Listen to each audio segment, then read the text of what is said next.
বিসমিল্লাহিররহমানিররহিম। প্রিয় শিক্ষার্থী ও অভিভাবকবৃন্দ, আসসালামু আলাইকুম। আমরা সবাই জানি বর্তমান কোভিড-19 মহামারীর কারণে স্কুলের স্বাভাবিক কার্যক্রম বন্ধ। শিক্ষার্থীদের অপূরণীয় লেখাপড়ার প্রতি পুষিয়ে নেওয়ার লক্ষ্যে বর্তমান শিক্ষা মন্ত্রণালয় কর্তৃক পরিচালিত আমার ঘরে আমার স্কুল অনলাইন ভিত্তিক কার্যক্রম। এই কার্যক্রমে আমি মিজানুর রহমান, সিনিয়র সহকারী শিক্ষক, কিশোর আদর্শ শিক্ষা নিকেতন, আমাদের সবাইকে জানাচ্ছি স্বাগত। আজকে আমি বিষয় নির্ধারণ করছি পদার্থবিজ্ঞান, দশম শ্রেণী, অধ্যায় 4, কাজ ক্ষমতা ও শক্তি। পাঠ্যের নাম শক্তির নিত্যতা। শক্তির নিত্যতা বলতে কি বুঝি আমরা জানি বিশ্বে শক্তি সর্বদা ধ্রুব অবস্থা থাকে। সৃষ্টির আদি মুহূর্তে যে শক্তি ছিল, বর্তমানে সেই শক্তি এখনো বিরাজমান। কিন্তু বাস্তবে আমরা দেখি আদিমকালে মানুষ এক জায়গা থেকে অন্য জায়গায় যেতে হেঁটে যেত, কিন্তু এখন মানুষ মুহূর্তের মধ্যেই রকেটে করে মহাশূন্যে চলে যেতে পারতেছে, এক জায়গায় থেকে অন্য জায়গায় যেতে পারতেছে। এই থেকে প্রশ্ন থাকে আমাদের, শক্তি কি আগে বেশি ছিল না এখন? এই প্রশ্নটা তোমাদের কাছে রাখলাম। এটা তোমরা যারা এই পাঠটি অনুসরণ করবে আজকে পাঠ শেষে এর উত্তর তোমরা পেয়ে যাবে। তাহলে আমরা শক্তি সংরক্ষণশীলতা নীতি নামে একটা সূত্র জানি, যেটা আমরা ষষ্ঠ শ্রেণী থেকে পড়ে আসতেছি। এই শক্তি সংরক্ষণশীলতা নীতি হচ্ছে যে কি, শক্তির সৃষ্টি বা বিনাশ নেই। শক্তি কেবল এক রূপ থেকে অপর এক একাধিক রূপে রূপান্তর হতে পারে মাত্র। বিশ্বজগতে মোট শক্তির পরিমাণ নির্দিষ্ট ও পরিবর্তন। আজকে আমি তোমাদের এই শক্তি সংরক্ষণশীলতার নীতিটা কিভাবে বজায় থাকে তা আমরা এই পাঠের মাধ্যমে সুন্দরভাবে উপস্থাপন করার চেষ্টা করব। আমাদের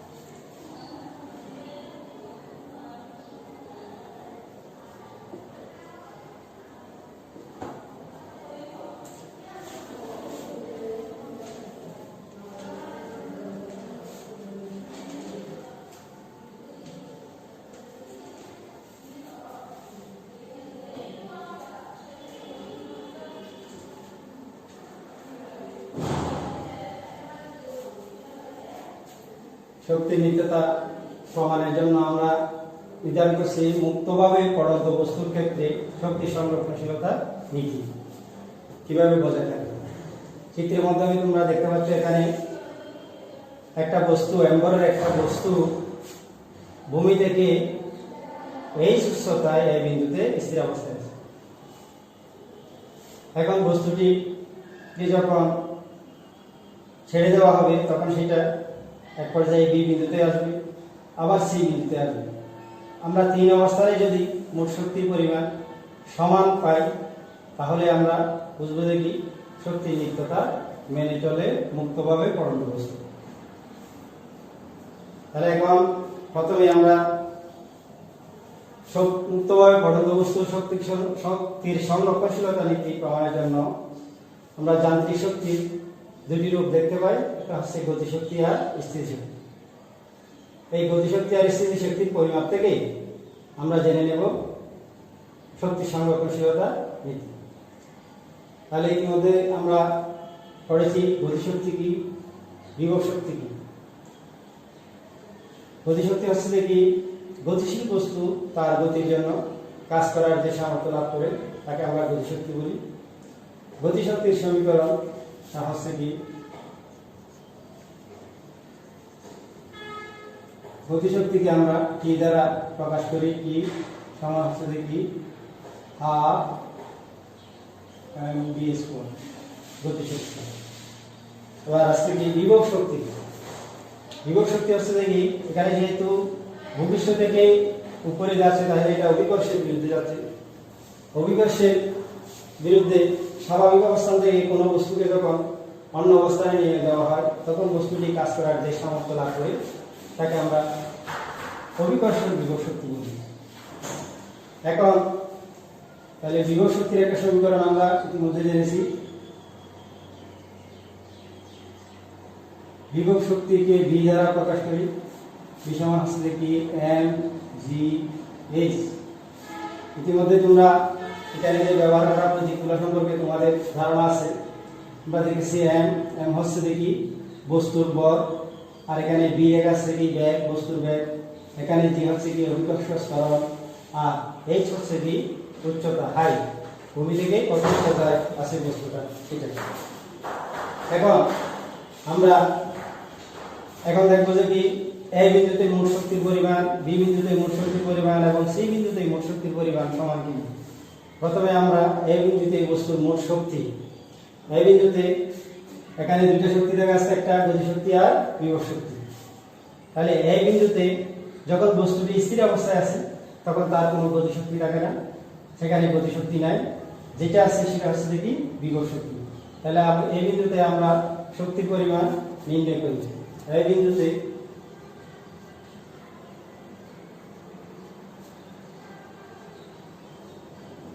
বস্তুর গতিশক্তি T সমান 0, যেহেতু ব্যাগ শূন্য স্থির অবস্থায় আছে তাহলে সেজন্য এটাকে গতিশক্তি হবে দেখি 0। এখন এই বিন্দুতে বস্তুর বিভব শক্তি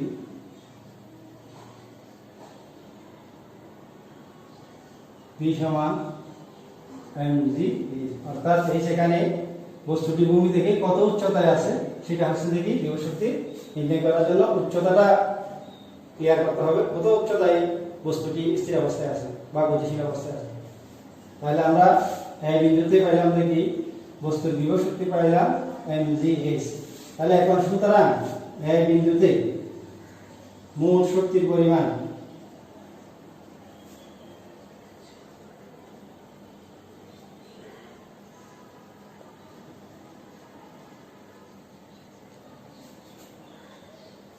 E সমান গতিশক্তি প্লাস বিভব শক্তি। গতিশক্তি পাইছি 0, এটা পাইলাম mgh সমান পাইলাম দেখি mgh। তাহলে আমরা এই বিন্দুতে মোট শক্তির পরিমাণ পেলাম কি mgh। এখন বস্তুটিকে যখন পড়তে দেওয়া হবে তখন এটা এই বিন্দু থেকে পড়তে পড়তে একদম ভূপৃষ্ঠে চলে আসবে, তার আগে বি বিন্দু অতিক্রম করে যাবে। বি বিন্দু অতিক্রম করার সময় বি বিন্দুতে দুটাই শক্তি থাকবে, একটা হচ্ছে দেখি বিভব শক্তি আর গতিশক্তি। যেহেতু এখানে বি বিন্দুতে বস্তুটা গতিশীল অবস্থা আছে সেজন্য তার গতিশক্তি আছে, এবং বি বিন্দুটা এখানে একটা নির্দিষ্ট উচ্চতায় আছে সেই জন্য এখানে বিভব শক্তি থাকবে। এখন আমরা বি বিন্দুতে শক্তির পরিমাণ নির্ণয় করব। তাহলে এই বিন্দুতে তোমরা দেখতে পাচ্ছ দেখে এই বিন্দুতে মোট শক্তির পরিমাণ কি পাইছি mgh। এই mgh টা বি বিন্দুতেও আমরা পাই কিনা দেখব। তাহলে আমরা গতিশক্তি এবং বিভব শক্তি এই বিন্দুতে নির্ণয় করলাম।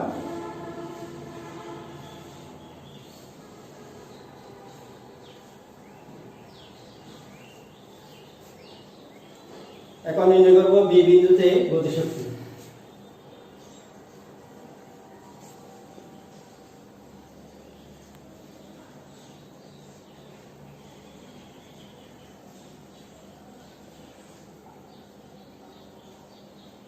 বি বিন্দুতে গতিশক্তি সমান তাহলে দেখি হাফ এম বি স্কোয়ার।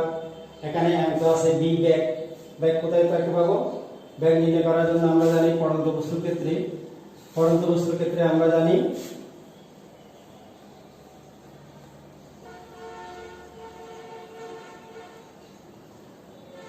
গতি সমীকরণে আমরা দেখছি পড়ন্ত বস্তুর ক্ষেত্রে বি স্কোয়ার সমান u square plus 2g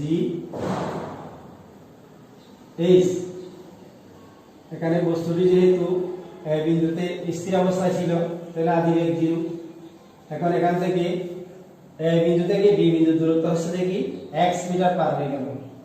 x metre, এখানে x মিটার পার হয়ে এই বি বিন্দুতে আসবে এবং বি থেকে BC এর দূরত্ব হবে দেখি h মাইনাস x। টোটাল উচ্চতাটা h থাকবে। তাহলে এখানে 2g h এর জায়গায় হবে x, সুতরাং আমরা b স্কয়ার সমান পাচ্ছি দেখি 2gx। কারণ আমি এখানে মানটা রিপ্লেস করে দিচ্ছি হাফ m ইনটু 2gx। তাহলে 2 বাদ গেল, হাফ 2, তাহলে পাইলাম দেখি mgx। তাহলে আমরা গতিশক্তি নির্ণয় করে ফেললাম। এবার বিভব শক্তি নির্ণয় করব বি বিন্দুতে।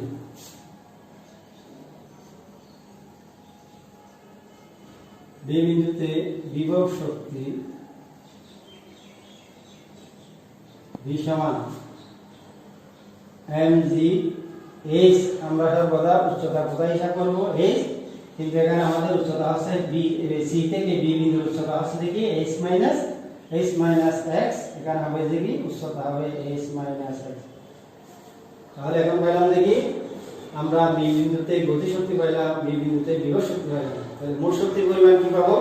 মোট শক্তির পরিমাণ আমরা এই বিন্দুতে যেভাবে পেয়েছিলাম মোট শক্তির পরিমাণ T প্লাস B, এখানেও আমরা বি বিন্দুতে ঠিক একই পরিমাণ শক্তি পাই কিনা পাই। সুতরাং বি বিন্দুতে মোট শক্তির পরিমাণ T প্লাস B। T এর মান পাইছি কত? mgx প্লাস B এর মান পাইছিলাম কত? mg into h minus x। এখন আমরা এটা ক্যালকুলেশন করি mgx plus mgx minus mgx। তাহলে mgx বাদ গেল, mgh এটা হবে h হবে mgh সমান পেলাম দেখি mgh। তাহলে আমরা বি বিন্দুতে মোট শক্তির পরিমাণ কি পাইলাম? mgh। এই বিন্দুতে মোট শক্তির পরিমাণ পেয়েছিলাম mgx। তাহলে দুই বিন্দুতে মোট শক্তির পরিমাণ কি পেলাম? mgh। তাহলে আমরা এ বিন্দু এবং বি বিন্দুর বেলায় শক্তির নিত্যতা প্রমাণ হচ্ছে। এখন প্রমাণ করব আমরা সি বিন্দুতে মোট শক্তির পরিমাণ কত সেটা নির্ধারণ করে নির্ণয় করে তাহলে আমরা শক্তির নিত্যতাটা ক্লিয়ার করে নেব। এখন সি বিন্দুতে বস্তুটি একদম জায়গা আসছে কি পড়তে পড়তে যখন পড়তেছে বস্তুটির গতিশক্তি বৃদ্ধি পাবে এবং আস্তে আস্তে বিভব শক্তি হ্রাস পাবে। এরপর যে এসে দেখা যাচ্ছে সি বিন্দুটা একদম ভূমি স্পর্শ করার ঠিক পূর্ব মুহূর্তে, অর্থাৎ এখানে উচ্চতা h0, এইচটা এখান থেকে 0 বিভব শক্তি, সেই জন্য এখানে বিভব শক্তির পরিমাণ হবে গতিশক্তির জন্য হবে যে কি মোট অতিক্রান্ত দূরত্ব h। তাহলে আমরা সি বিন্দুতে মোট শক্তির পরিমাণ নির্ণয় করি।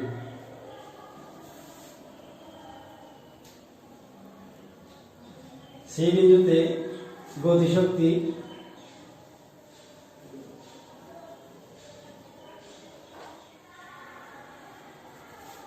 Half mv square. b square সমান আমরা ইতিমধ্যে 2mg। h এখানে h হচ্ছে কেন এখন পুরোটা h অতিক্রম করছে, সুতরাং এখানে mg x হবে না, এটা হবে কি mg h।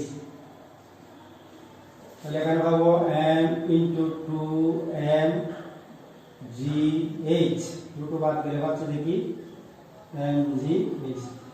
তাহলে আমরা সি বিন্দুতে গতিশক্তি পেলাম mgh। এবার সি বিন্দুতে আমরা বিভব শক্তি নির্ণয় করব। সি বিন্দুতে বিভব শক্তি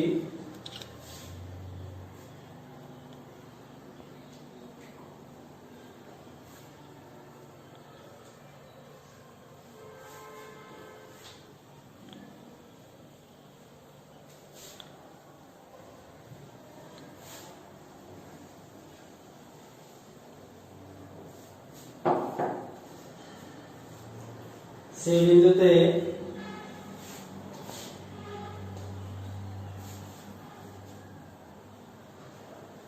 বিন্দুতে বস্তুটি যেহেতু ভূপৃষ্ঠ থেকে একদম ভূপৃষ্ঠের কাছাকাছি, এখানে উচ্চতা h, বিভব শক্তির জন্য উচ্চতা h সমান 0।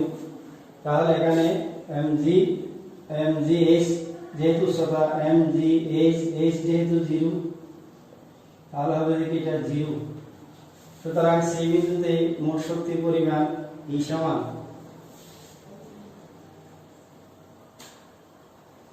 সেই বিন্দুতে মোট শক্তির পরিমাণ E সমান আমরা পাচ্ছি গতিশক্তি যোগ বিভব শক্তি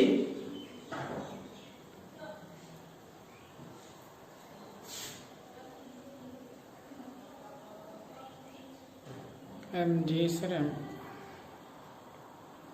ऊपर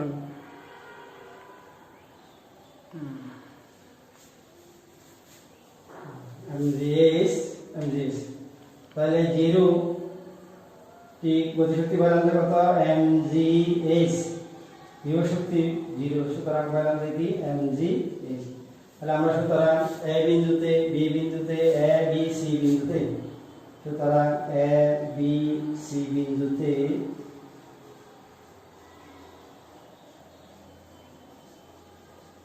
মোট শক্তির পরিমাণ পাইলাম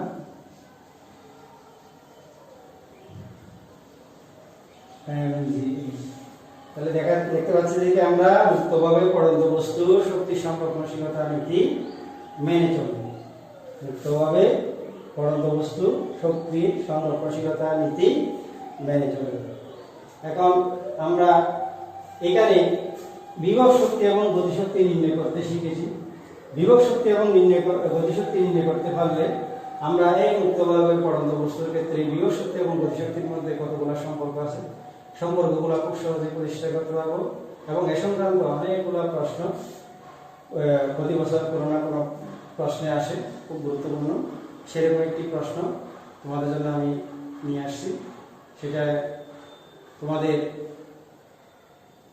কাজ হিসাবে থাকবে এবং তোমরা এটা আমি বুঝিয়ে দিচ্ছি দেখিয়ে দিচ্ছি প্রশ্নটা তোমরা আয়ত্ত করে নেবা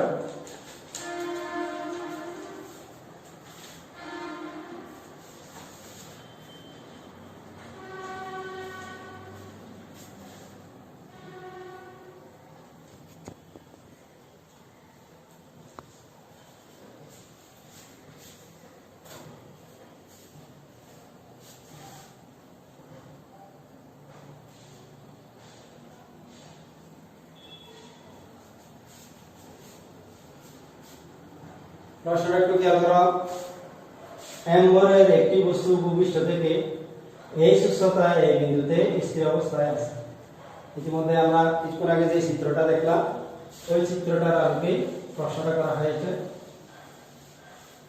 তাহলে দেখা যাচ্ছে যে কি একটা বস্তুকে স্থির অবস্থায় আমরা ইতিমধ্যে ক নম্বর প্রশ্ন সম্পর্কে তোমাদের ধারণা দিয়েছি গ নম্বরটা তোমরা আশা করি পারবে আমি শুধু বিষয়টা একটু ব্যাখ্যা করে দিচ্ছি তাহলে তোমরা সহজে বুঝতে পারবে যদি বি বিন্দুতে গতিশক্তি বিভব শক্তি সমান হয় তবে দেখা যে এক সমান h/k তাহলে গতিশক্তি আর বিভব শক্তি এখানে বিন্দু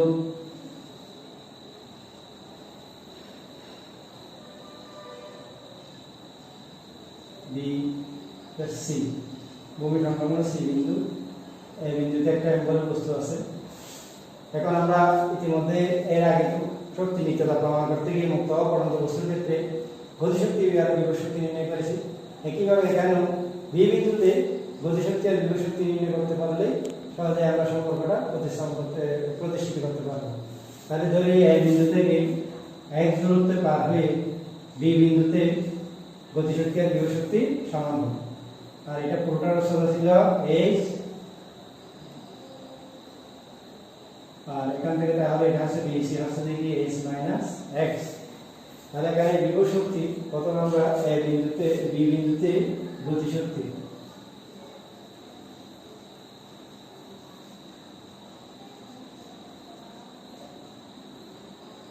বি বিন্দুতে গতিশক্তি সমান হাফ mv স্কয়ার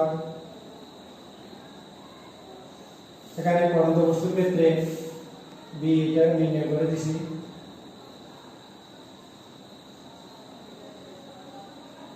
পড়ন্ত বস্তুর ক্ষেত্রে বি এর সমান 2gh তাহলে এখান থেকে হাফ m * 2gh এখানে 2 কাটা গেল m g জি এইচ এর জায়গা হচ্ছে যে কি এখান থেকে এ থেকে বি বিন্দুতে দূরত্ব প্রতিক্রম করছে x, এখানে x, তাহলে mg কি পেলাম mg x। এবার বি বিন্দুতে আমরা গতিশক্তি বিভব শক্তি বি বিন্দুতে বিভব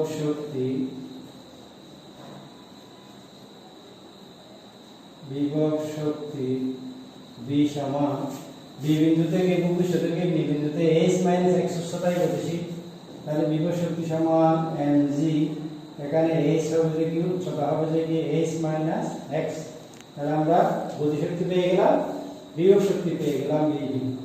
এখন প্রশ্ন হচ্ছে দেখি গতিশক্তি এবং বিভব শক্তি পরস্পর সমান হলে, তাহলে প্রশ্ন মতে আমরা লিখব যে কি প্রশ্ন মতে mg x সমান mg h মাইনাস x, তাহলে এখানে mg x সমান mg h minus mg x, পক্ষান্তর করে বললে mg x plus mg x সমান mg h, তাহলে এখানে পাচ্ছি 2mg x সমান mg h। উভয়পক্ষে একই জাতীয় রাশি mg আছে, এটা আমরা বাদ দিয়ে দিলে পাচ্ছি যে 2x সমান h, সুতরাং x সমান h বাই 2। তাহলে নম্বর আমরা প্রতিষ্ঠিত করতে পারলাম দেখি x সমান h বাই 2, অর্থাৎ সমগ্র উচ্চতা যত হবে তার ঠিক মধ্যখানে গতিশক্তি আর বিভব শক্তি সমান হবে, সেই সত্যতাটা প্রমাণ হবে। এবার ঘ নম্বরে দেওয়া আছে যে যদি x সমান 100 মিটার এবং m সমান 2 কেজি হয়, তবে ভূপৃষ্ঠ থেকে কত উচ্চতায় গতিশক্তি বিভব শক্তির দ্বিগুণ হবে। একই কায়দায় আমরা ধরে নেব ঘ নম্বর ভূপৃষ্ঠ থেকে ধরে x উচ্চতায় বি বিন্দুতে গতিশক্তি বিভব শক্তি সমান হবে, তখন আমরা এটাকে ধরবো x ধরে নিলাম, এটা হবে যে কি h মাইনাস x। বি বিন্দুতে x উচ্চতায় বি বিন্দুতে বিভব শক্তি গতিশক্তির দ্বিগুণ হবে, সেই হিসাবে গতিশক্তি নির্ণয় করব, বিভব শক্তি নির্ণয় করব। গতিশক্তি আর বিভব শক্তি নির্ণয় করে প্রশ্ন মতে বলে আমরা গতিশক্তি আর বিভব শক্তি সমান করতে গেলে এখানে একটা দ্বিগুণ বলা আছে, গতিশক্তি দ্বিগুণ বিভব শক্তি কার, তাহলে বিভব শক্তি যদি গতিশক্তি দ্বিগুণ হতে হয় তাহলে বিভব শক্তিকে 2 দ্বারা গুণ দিতে হবে। সেই হিসাবে এখানে যা হবে আমি সংক্ষেপে দেখিয়ে দিচ্ছি, বাকিটা তোমরা নিজেরা চেষ্টায় পূর্ণ করবে।